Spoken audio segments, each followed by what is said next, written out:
इस देश ने एक और भी बहुत बड़ा संदेश दिया।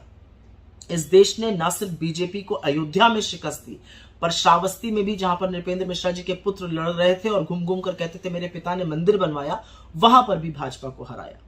ये किसकी हार है?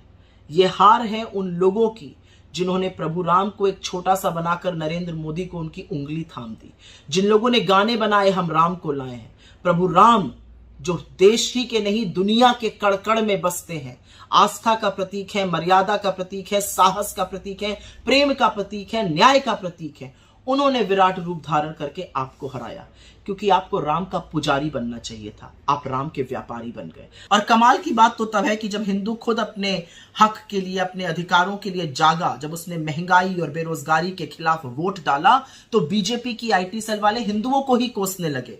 और कोसने ही नहीं लगे, इतने घृणित, इतने अपमानित शब्द कहने लगे, किसी ने तो हिंदुओं को हिजड़ा तक कह डाला।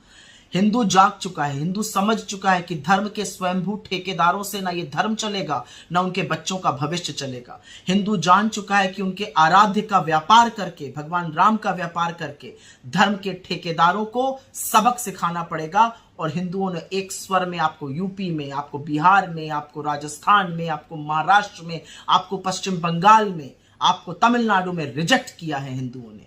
ये याद रखिएगा। आप नाथुराम के उपासक हैं, आप श्री राम के उपासक नहीं हैं। श्री राम ने जब देखा कि आपने राम के उपासकों को, उनके अनुयायियों को बेरोजगारी से, महंगाई से, गरीबी से, गुर्बत से, महिलाओं को असुरक्षा से दबोचा हुआ है, तो उन्होंने खुद बदला लिया और आपको एक बड़ी शिकस्त दी। इसमें बहुत बड़ा संदेश है, अगर आप पढ़ना चाहिए तो जरूर पढ़िएगा। आस्था और धर्म कभी भी व्यवसाय नहीं बन सकता, जिसको आपने बनाने की कोशिश की।